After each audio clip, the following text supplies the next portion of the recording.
Évite ce piège.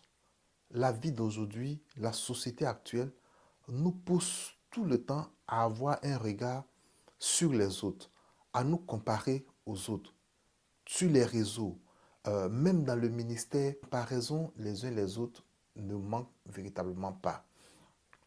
Et en force de regarder ce que les autres font, à force de regarder comment est-ce que les autres avancent, tu as l'impression que tu es en retard.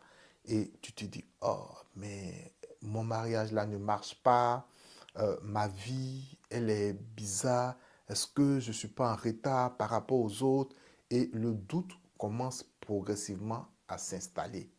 Mais ce que je veux te dire, c'est que ce que Dieu a déposé en toi fait de toi une personne totalement différente des autres et que tu n'es la photocopie de personne. Dans Galates chapitre 6, versets 4 à 5, nous invite à examiner notre propre vie et ainsi on pourra se glorifier nous-mêmes, tout seul, non pas par rapport à autrui, parce que chacun portera son propre fardeau. Jean chapitre 21, versets 21 à 22, Pierre demande au Seigneur, Pierre s'interroge sur ce qui pourrait arriver à une personne. Et Jésus lui répond clairement ceci. Si moi je veux qu'il reste là jusqu'à ce que je revienne, il sera là. Toi, qu'est-ce qui est important? Qu'est-ce qui t'intéresse dedans? Toi, suis-moi. Ces deux passages que nous venons de voir montrent littéralement une vérité fondamentale. Que Dieu ne veut pas que tu regardes le parcours des autres. Dieu ne veut pas que tu te compares aux autres. C'est pourquoi Jésus a dit à Pierre, toi, qu'est-ce qui t'importe? Toi, suis-moi. On peut avoir un mentor, et ça c'est une excellente chose. Mais quand on commence à trop se comparer aux autres, on finit littéralement par perdre notre identité et on dit à Dieu de façon implicite, ce que tu m'as donné ne me suffit pas. Le psaume 139 au verset 14 dit, je te loue Seigneur de ce que je suis une créature merveilleuse. Tu es une créature merveilleuse, façonnée par Dieu lui-même. La comparaison aux autres te vote littéralement ta paix, ta joie, ta sérénité et ta tranquillité. Parfois, ce que tu envies aux autres a un prix que très souvent tu ignores. Tu vois leur lumière, mais pas leur ténèbres. Tu vois leur gloire, mais tu ne connais pas leur histoire. David, dans la Bible, est appelé l'homme selon le cœur de l'Éternel. Tu aimerais peut-être avoir cette appellation, mais l'histoire de David n'a pas été une histoire facile. Sarah a porté le fils de la promesse, mais elle seule sait quelle humiliation elle a dû subir avant de devenir la mère du fils de la promesse. Je veux te dire que ton appel est unique.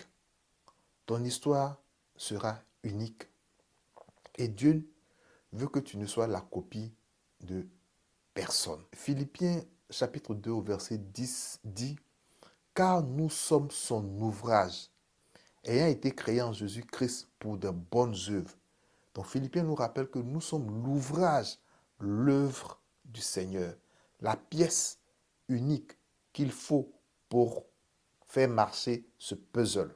Romains chapitre 8, verset 28 dit, nous savons du reste que toute chose concourt au bien de ceux qui aiment le Seigneur.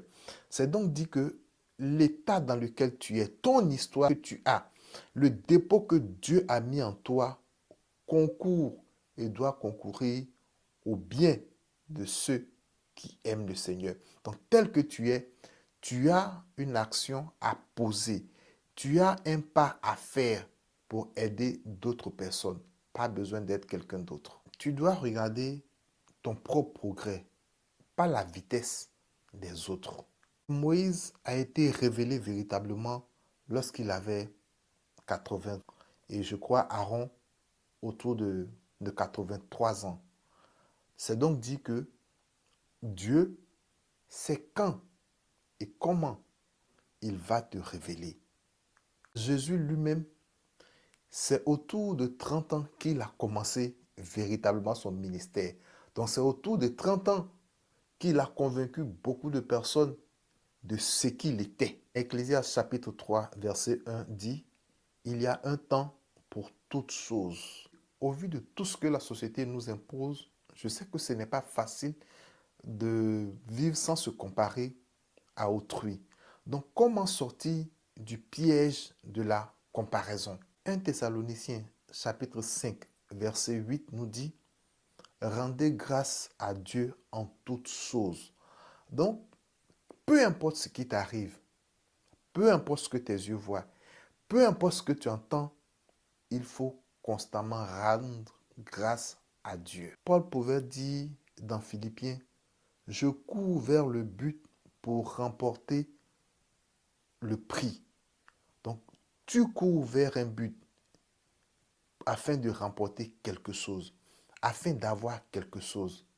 Tu l'auras tant que tu restes dans la trajectoire que Dieu lui-même a tracée pour toi. Pour sortir de ce piège de la comparaison, il faut te réjouir avec ceux qui se réjouissent et pleurer avec ceux qui pleurent. C'est même d'ailleurs ce que la Bible nous demande. Ainsi donc, peu importe le succès que l'autre a, tu ne te sentiras pas diminué, tu ne te sentiras pas rabaissé. Mais au contraire, tu trouveras de la joie à le voir élevé, tu trouveras du plaisir à le voir avancer et tu seras même prêt à l'accompagner dans son succès. Dans Matthieu chapitre 5, versets 14 à 16, il dit, vous êtes la lumière de ce monde. Et plus loin, il dit, que votre lumière. C'est donc dit que chacun a sa lumière. Chacun a sa façon d'éclairer. Chacun a sa façon d'aider l'autre à avancer. Donc, que ta lumière luise. Ce que tu es, utilise-le pour aider d'autres personnes, pour faire avancer d'autres personnes. Trace ton propre chemin. Reste dans le chemin que Dieu lui-même a tracé pour toi et ne sois la photocopie de personne. Ne te compare à personne car tu es la meilleure version de toi-même, la version que Dieu a voulu que tu sois. Que Dieu te bénisse. Et n'oublie pas que tous les dimanches à 17 heures, on se retrouve via le lien Zoom pour des moments intenses de prière, d'exhortation, de méditation et surtout de louange et d'adoration. Que Dieu te bénisse.